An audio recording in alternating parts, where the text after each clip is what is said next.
Monsters जिन्होंने समंदर पर राज किया, ऐसे जबड़े जो हड्डी भी तोड़ दें, और उनके शरीर बस से भी बड़े थे।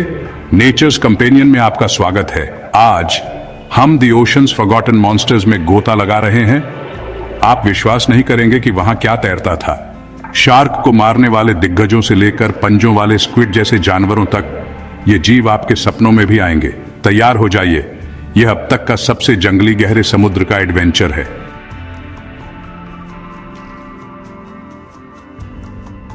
पांच 500 मिलियन सालों तक पृथ्वी के महासागरों में ऐसे राक्षस पैदा हुए जो आज के किसी भी जीव से अलग थे। डेवोनियन काल से 400 मिलियन साल पहले मायोसीन तक 5 मिलियन साल पहले ये समुद्र मेगा प्रेडेटर्स के लिए युद्ध के मैदान थे।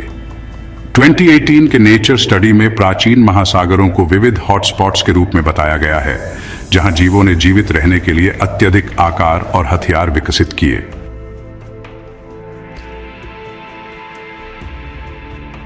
इतने मॉन्स्टर क्यों? 2017 के एक साइंस आर्टिकल में हाई ऑक्सीजन लेवल्स और अबंडेंट प्रे को गिगेंटिज्म का कारण बताया गया है। हाल ही में मिले जीवाश्म, जैसे 2021 में पैलियोंटोलॉजी में मिले एक विशाल इख्थियोसौर के जीवाश्म, नए रहस्य उजागर करते हैं। हम 5 समुद्री दिग्गजों से मिलेंगे: मेगालोडन, डंक्लियोस्टेउस, अनोमलोकरिस, लीडसिक्थिस और लिवियतन। उनके राज और रहस्यमय अंत को जानेंगे।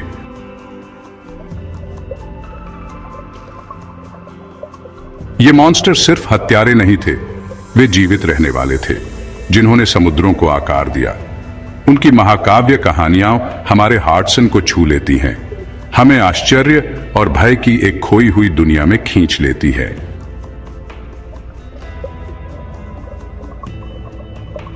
मेगालोडॉन, ऑटोडस मेगालोडॉन, सबसे बड़ी शार्क थी जो 23 से 3.6 मिलियन साल पहले महासागरों पर राज करती थी।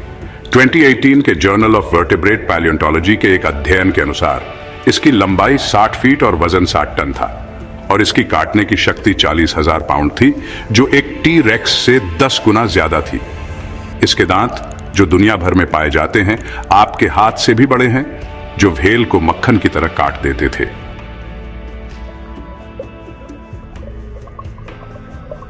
ट्वेंटी 2019 के नेचर कम्युनिकेशंस के एक अध्ययन के अनुसार मेगालोडन गर्म तटीय जल में शिकार करता था, और 2020 के पैलियोजियोग्राफी रिपोर्ट के अनुसार अपने बच्चों के लिए नर्सरी क्षेत्रों का उपयोग करता था। इसका विलुप्त होना 2021 के साइंस एडवांसेस के एक अध्ययन में बढ़ते हुए ठंडे महासागरों और व्हेल जैसे शिकार में कमी को इसका कारण बताया गया है। एजाइल ग्रेट व्हाइट से प्रतिस्पर्धा में हार गया। जीवाश्म जबड़े दिखाते हैं कि वे सब कुछ खा जाते थे, यहां तक कि एक दूसरे को भी।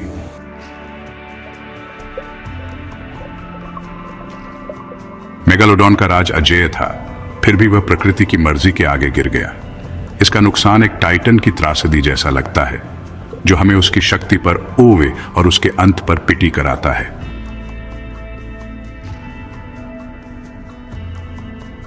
डंक्लियोस्टेउस 380 मिलियन साल पहले की एक प्लेकोडर्म मछली, एक चलता फिरता टैंक था। 2017 के पैलियोंटोलॉजी के एक अध्ययन के अनुसार यह 33 फीट तक बढ़ता था, जिसमें 2 इंच मोटी कवच प्लेटें थीं। इसके जबड़े दांत नहीं, 7,400 पाउंड की शक्ति से वार करते थे। 2018 के जर्नल ऑफ मॉर्फोलॉजी के अनुसार शिकार को कैंची की तरह काटते थे।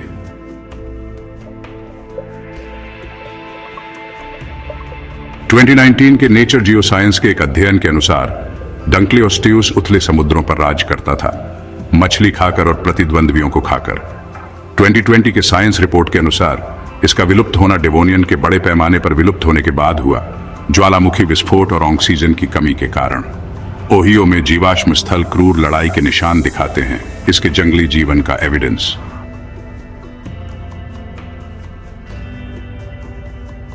डंक्लियोस्टेउस ने अपनी क्रूर दुनिया में जीवित रहने के लिए बहुत बहादुरी से लड़ाई लड़ी। उसका गिरना हमें छू जाता है, प्रकृति के जीवन और नुकसान के अथक चक्र की याद दिलाता है।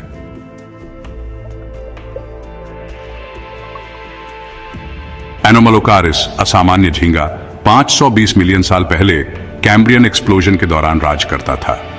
2017 के नेचर के एक अध्ययन में इसे 3 फुट लंबा आर्थ्रोपोड बताया गया है, जिसमें लचीली पंजे वाली भुजाएं थीं और 32,000 लेंस वाली आंखें थीं। जो उस समय की सबसे उन्नत थी। ये साइड फ्लैप्स के साथ तैरता था, एक दुस्वप्न स्क्विड की तरह नरम शिकार का घात लगाकर शिकार करता था।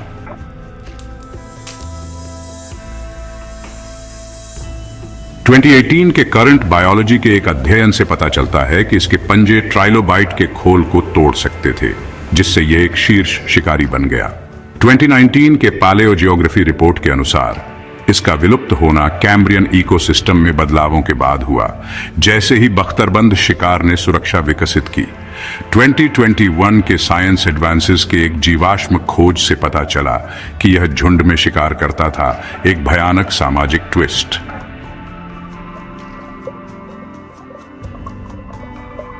अनोमालोकारिस प्रिडेशन का एक पियोनर था। उसका एलियन रूप जीवन की हथियारों की दौड़ को चिंगारी देता था। उसकी अजीब सुंदरता हमें मंत्रमुग्ध करती है, हमें पृथ्वी के प्राचीन समुद्रों से जोड़ती है।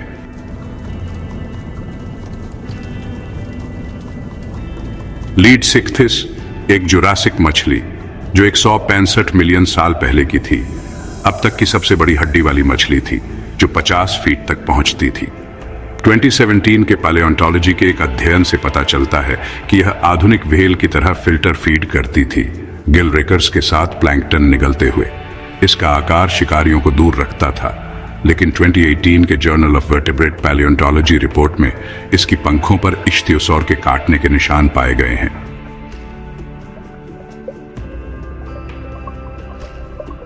लिवियातन एक मियोसीन स्पर्म व्हेल 10 मिलियन साल पहले मेगालोडन का प्रतिद्वंद्वी था। 2019 के नेचर कम्युनिकेशंस के एक अध्ययन के अनुसार यह 60 फीट का था, जिसमें 14 इंच के दांत थे जो व्हेल को कुचलने के लिए थे। 2020 के साइंस रिपोर्ट के अनुसार दोनों तब गायब हो गए जब महासागर ठंडे हो गए। लीडसिक्थिस व्हेल से प्रतिस्पर्धा में हार गया और लिवियाटन का शिकार कम हो गया।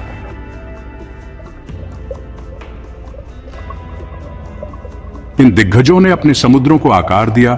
उनका जीवन सर्वाइवल का एक नृत्य था। उनका विलुप्त होना हमें आज के समुद्री दिग्गजों की रक्षा करने के लिए प्रेरित करता है, उनकी प्राचीन विरासत का सम्मान करते हुए।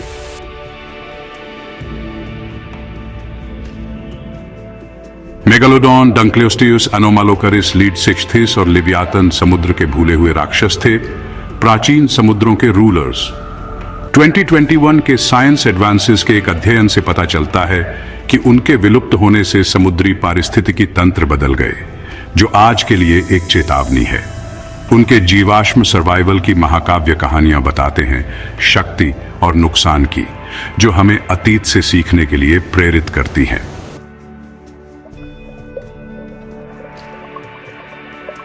ये मॉन्स्टर हमें प्रकृति की भव्यता और नाजुकता की याद दिलाते हैं। उनकी कहानियां हमें अपने समुद्रों की रक्षा करने के लिए प्रेरित करती हैं, उनकी विरासत को हमारे हार्ट्स में जीवित रखते हुए।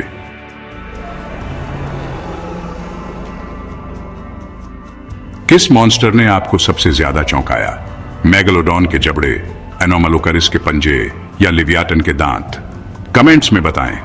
अगर इस गहरे समुद्र के एपिक ने आपको जकड़ लिया तो उस लाइक बटन को स्मैश करें, नेचर्स कंपेनियन को सब्सक्राइब करें और अधिक के लिए घंटी दबाएं। आगे हम the skies lost giants explore कर रहे हैं।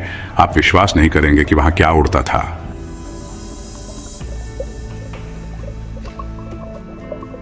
हमारे साथ अबिस में गोता लगाने के लिए धन्यवाद। अगली बार तक प्रकृति के चमत्कारों की खोज करते रहे।